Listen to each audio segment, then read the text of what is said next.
me point out one thing, okay? Because you've got to do some diagrams on here, okay?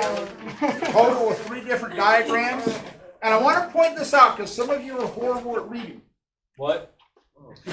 Up at the top of the lab, in big bold letters and underlined, okay? You can even see this in a convex mirror. For every ray diagram, you should label the object, the image, the focal point, and indicate the scale. Yes, sense. Okay? Ryan, label your object. Okay? I'll do that this time. Every ray diagram. So, here's what you've got. So, on that second page, here, on that data table, so I've given you the object distances.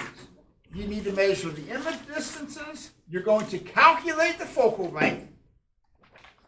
You're going to measure the object height. You're going to measure the image height, and then you're going to calculate the magnification. Okay? Make sure your magnification has the correct sign. Okay? Make sure it has the correct sign. Yes. On page 3, this is where you're going to have 2 different ray diagrams. Okay? One where you're going to have, and they're both going to be involving concave mirrors.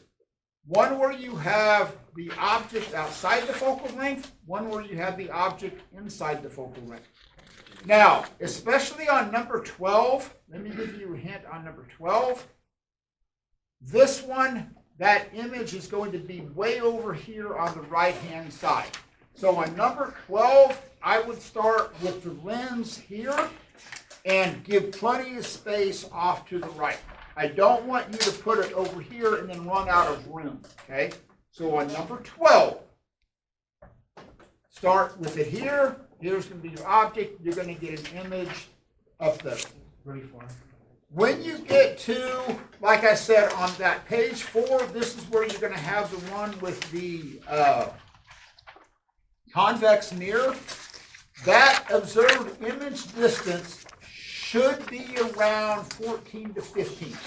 I tell you that so that way, if you get like 25, you've done something horribly wrong. If you get 5, you have done something horribly wrong. That at least gives you a ballpark estimate of what it should be.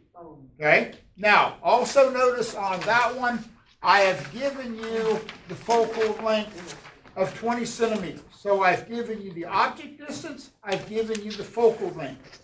You're going to observe an image distance. So then what you're going to do is then you're going to actually calculate what the image distance should be, and then you're going to calculate the experimental error. Remember, your experimental error is theoretical minus experimental over theoretical absolute value times 100. Okay? So, and then this is where you're going to make that third diagram. So, on all of your diagrams, okay, label the image, label your object, label your focal points. At a minimum, have those. Okay, I'm done. So you have the rest. So this is why you're going to have 3 days. So you have the rest of the time today to work on this lab. Tomorrow we're going to introduce the lenses lab, and then you have Wednesday as a work day. Okay? So it's the only time I will ever give you that. But I do that because I know it's homecoming week and you got other stuff going on. So hopefully that might reduce your stress levels. If you want to work outside of class, you can, but you certainly don't have to. This is why I'm giving you so much time to work in class. Okay? All right, I'm done. Thank you, sir.